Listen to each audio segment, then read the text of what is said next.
Hello, I'm Andy Cleff. Welcome to what is now officially a series on virtues for the change journey. The first topic was courage, how it applies to individuals, teams, heck, the entire organizational body. If you missed that podcast, head over to theagileuprising.com one of these days and you can see it in the listing. One of our listeners, Justin, shared a comment on our Discord server. I'll read it to you. Courage is an interesting virtue for change. It's hard to rock the boat and worry about your own personal interest if you're coming into an organization that has always done things a certain way or been in those ways for a certain time. It takes a large amount of courage to be the one to stand up and say, let's do something different, and then actually follow through. Indeed, Justin, it is hard to go alone, hard to rise up again and again when you hear, but that's the way we've always done it. Two topics come to mind as a result. First, alliances, and second, resilience. Today, I want to talk about the virtue of resilience. Maybe alliance will be another time. Resilience popped up more than once in prior podcasts from the before times that I recently re-listened to. Discussions with change agents like Lena Ross, Jen Fromm, Carmen Medina, Lois Kelly, Brandy Olson, Dominica DeGandas, and a few more. And also, a bit of serendipity. Colleague Steve Martin recently posted a short video on resilience on LinkedIn. So while I'm doing my best for this budding new series to stick to virtues for the change journey and balancing those virtues as forces against all those sins we talked about in the previous series, turns out resilience isn't so neat and tidy. It can be viewed as both a strength and a virtue.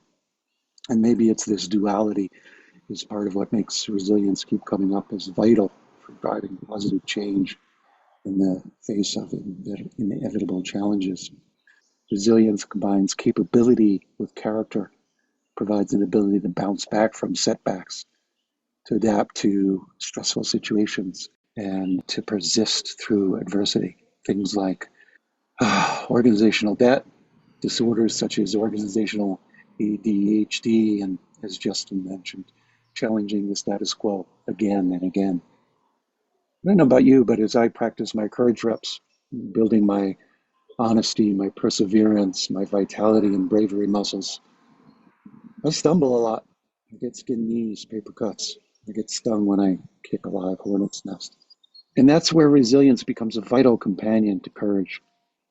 Useful for me, and I hope for you, as a change agent or as a leader, as a fellow human on this speck of stardust.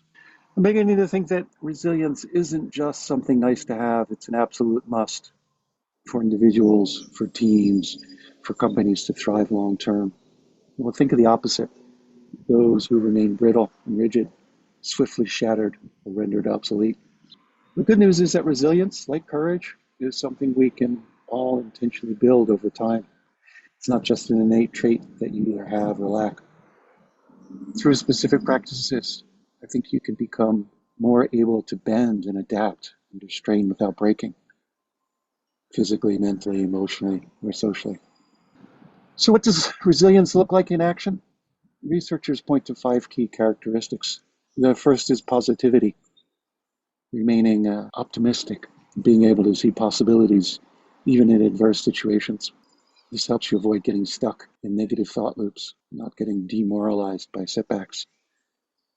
The second element is focus, being able to clearly prioritize what's important, not get distracted, even amidst uncertainty and chaos. Resilient people don't easily lose sight of the mission. Both positivity and focus relate to perseverance, an aspect of courage. The third characteristic of resilience, I think, is flexibility, being able to stay open-minded to generate multiple options, rapidly change course when needed. Resilience avoids stubbornly rigid responses, the "but we've always done it that way" mindset. Flexibility allows for a balance between perseverance and knowing when to pivot. A great example of organizational flexibility was how Spotify responded to the COVID-19 pandemic. Like everybody, with the sudden onset of 100% of their folks working remotely, they had a choice. They could have insisted on trying to replicate their in-office culture and their workflows just online. But instead, they quickly pivoted to asynchronous comms, decentralized decision-making, gave their teams more autonomy. They were able to maintain productivity and innovation through a highly disruptive time and make positive impact on communities around the world. Hey, it wasn't perfect. They also had some missteps. They attempted to address these through improved transparencies, some updated guidelines, and things like advisory flags on podcasts. Another element of resilience is organization, making plans, building systems, processes, using energy efficiently. A lack of planning is the anti-resilience. Planning with appropriate timescales, level of details is a necessary companion to focus, as long as flexibility comes along for the ride. And fifth, resilient people and teams show proactivity, taking incremental action based on imperfect information rather than infinite analysis paralysis. They experiment and adjust as they go. Balance across all five of these resilient muscles, as Daryl O'Connell calls them, is key.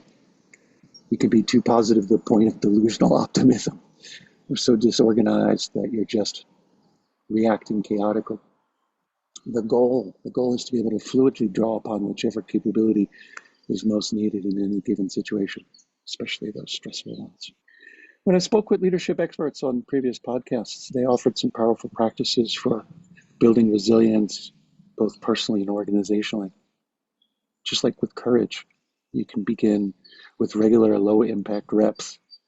At the individual level, things like simply keeping a daily gratitude journal to train your brain for positivity. Related, regularly expressing authentic appreciation for others to boost energy. It's a combo of proactivity and positivity. Practicing self-compassion and mindfulness to stay centered and grounded supports focus and positivity. And remember, no matter how stressful it gets, just exhale fully. The inhales generally will take care of themselves. Work a learning and development plan. It's part of proactivity. And reminded of Steve Martin's LinkedIn post that I mentioned earlier. It's always great to have a mentor or coach for your journey, help you with that plan. And then taking time to consciously set goals and adjust them as needed. So organization, flexibility, and proactivity, and all of that. And finally, listening to different ideas and perspectives with curiosity and not judgment or contempt, seeing that reality is deeper than any worldview we hold as an individual. Flexibility comes in again. These days, I'm focused on the importance of foundational physical resilience through good nutrition, exercise, quality sleep. I find when I'm depleted on any of those, it's almost impossible for me to stay psychologically and emotionally resilient. To scale resilience to the team and the organizational level, work on creating structures, rituals, cultural norms that encourage and support resilience. I've gathered some ideas. Starting at the team layer, we should have members share their learning and development goals and support each other's progress. A good old learning backlog. But having knowledge sharing sessions to support each other's collective growth and adaptability. We all build in Slack time for those, right? Encourage healthy debate, diverse perspectives to enhance flexibility and innovation. Have a rotating devil's advocate role. You can check out a previous pod on Cantor's 4-player model if you want to explore that idea a little more deeply. Cultivate community, support groups, alliances so that you're not traveling alone. I'm feeling a separate pod on that topic. At the org layer, team practices scale to teams of teams, especially when leaders model vulnerability and share their personal resilience stories. We had a podcast a long time ago on deliberately developmental organizations, as well on authenticity. Maybe vulnerability as a virtue is worth another visit. If you had a quarterly failure festival where teams shared and celebrated the biggest learning from mistakes, comes out of Management 3.0 celebration grid. I'll put a link in the show notes for more details on that. You can build in organizational flexibility through decentralized decision making, like Spotify did. We had a few pods on that topic. Who decides, as well as a number of pods with David Marquet on intent-based leadership. The key is to embed resilience into the fabric of how teams and organizations operate, rather than just treating it as an individual responsibility. By creating practices and cultural norms around positivity, flexibility, proactivity, and continuous learning, you can cultivate systemic resilience that enhances the capability and the capacity for change and growth at scale. So, I encourage you to take an honest look at how resilient you've been lately. Same for your teams, for your organization. When was the last time resilience was tested to or beyond the limit? How did you or the system respond? Was it with panicked rigidity or calm flexibility? Were folks able to stay positive, focused, open, organized, and proactive through immense turbulence? If not, it may be time to adapt some deliberate resilience practice reps. Maybe you can enlist someone to join you. Share this episode with them so you don't have to travel alone. Resilience is indispensable for continuous growth, positive change, and performance. Without the resilience to bounce back from failures, adapt to turbulence, and persist through setbacks, individuals and organizations are doomed to stagnation or worse, disintegration. Resilience requires cultivating the muscles of positivity, focus, flexibility, organization, and proactivity, drawing upon whichever capability is needed most in any given situation. It's about having the mental fortitude to remain optimistic while confronting harsh realities, the discipline to prioritize what matters most while letting go of what doesn't, the openness to change course readily when needed without getting rigid, and the proactivity to take calculated action amidst uncertainties.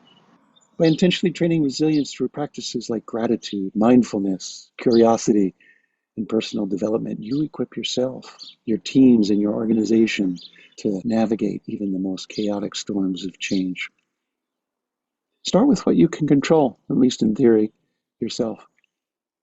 As a resilient leader, whether by position or influence, you become a steadying force that guides your team forward on a trajectory of growth and evolution. I think that's all I've got. How about you? Any personal resilience reps that you like to share? How about we carry on the conversation on the Agile Uprising Discord server? See the show notes for a link. Thanks for listening. Stay courageous and resilient, my friends. This is the Agile Uprising Podcast, signing out.